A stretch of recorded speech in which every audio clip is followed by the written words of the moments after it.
In today's video, I want to show you the best cold email template that you should be using if you're doing cold outreach. Now, if you follow this, you will not need to use anything else, and you'll be getting up to 70% open rate, 10% reply rate, and 5% booking rates. Now, this is really an amazing template which will take one of the factors out of the equation. It will mean that you can use this knowing that this is right, and you can figure out something else that's probably not working in your business. At the end, I'm going to discuss to you 3 keys to success with using this email template and using any email template in general. But let's get right into it. So, the first thing that we need to do is a subject line. Now, with a subject line, you can do a ton of different things. You can try and be fancy, but really the ones that work the best and the ones that get me even are ones that are really simple and just say hi first name or hey first name.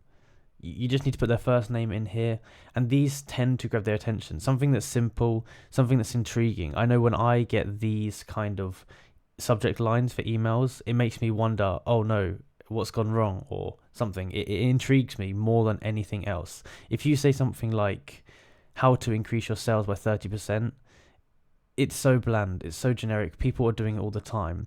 Whereas this hi first name is a timeless email that anybody is going to click and look at. So start with that, something simple, hi first name. Next thing we need to look at is the start of our email. This is one of the most important things, and this is going to help dictate if people read the rest of your email. So make sure you get this right.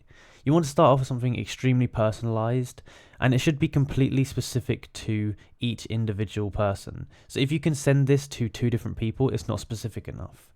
I'll give you some examples here. So you can say, congrats on winning the XYZ award. So if they've won an award, say that. Great job with your new XYZ product launch. I love what you are creating at XYZ. Now, make sure when you use these, it's specific.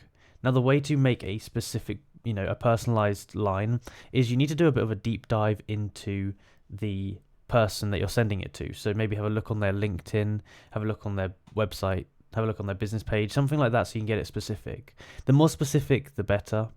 And the more of a compliment it is, the better, because it's already going to put you on their good books, so to speak. After we've got that, we want to go into the problem. This is the problem that you are going to be solving, and you want it to be very specific to the pain points they are experiencing. Now, if you are, in an industry you don't know about, the chances are you're not going to be able to pinpoint their problem very well. You really need to understand the target market extremely well in order to be able to, hit in the pain points. So you really need to understand what they're going through, their problems, and you need to be able to relate to them. Because if not, you will completely miss the mark. So this is very important. Make sure you deeply understand the problems that they are facing. So here's an example of a problem and how I've laid it out. So I said, we noticed that a lot of food brands, and I've kept it specific here, so let's say they're in the food brand niche, and you put their company name in there, are leaving a ton of money on the table by not capitalizing on a recurring revenue model. So what I've done here is I've said they're leaving a ton of money on the table. Now that's a problem. People don't want to leave money on the table. Nobody who's running a brand wants to be wasting money. So that's a problem. And people in this niche will know that. They'll know that they're leaving money on the table. I've justified it by how they're leaving money on the table. So by not capitalizing on a recurring revenue model. Now, this is just something I've added in here for intrigue. This is important. You need to say something that's going to, intrigue them, spike their interest. They're going to be like, what? Oh, I'm leaving money on the table by not capitalizing on recurring revenue. And then they'll think into it and be like, oh yeah, maybe I am. Again, this pain point has got to be specific to them. If you said something like, we noticed that a lot of food brands like your company are struggling to take the trash out, it's not, they're probably not struggling with that as much as they are, not making money. So make it specific and really feed into pain points they actually care about. The next point is you need to agitate it. So take a look at the problem that you're trying to solve and figure out how does it affect their life.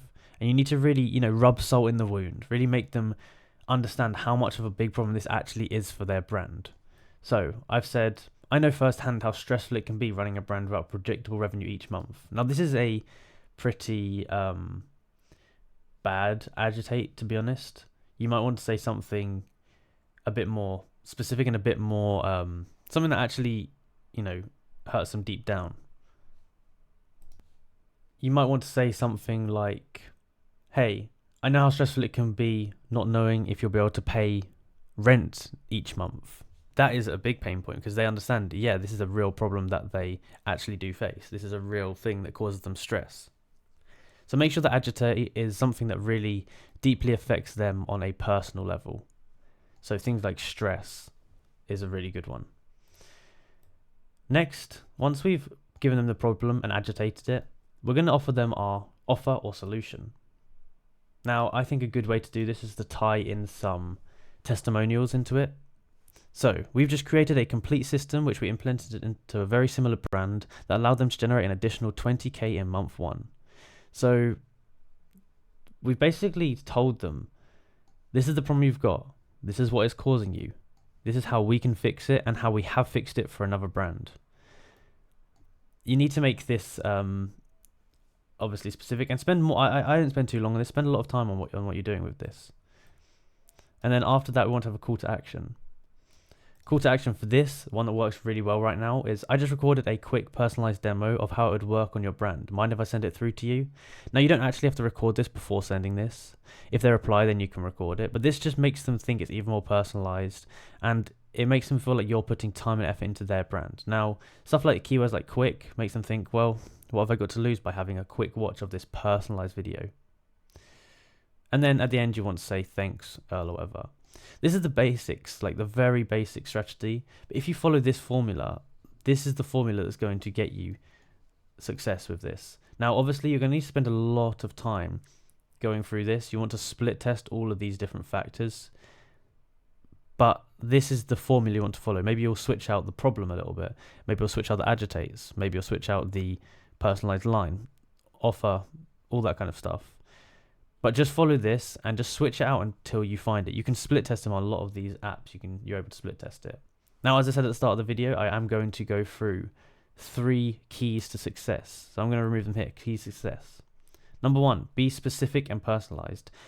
If you're not specific, then you're not going to hit them where they need it. You're not going to hit into their specific problems, and it's going to feel like it's not tailored to them. If you keep it specific, then they're going to resonate with it more.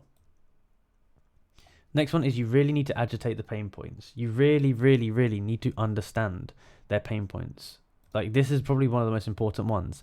If you are agitating pain points that they don't have, or you're missing the mark, they're not going to be interested whatsoever. You really need to be specific with what they are struggling with.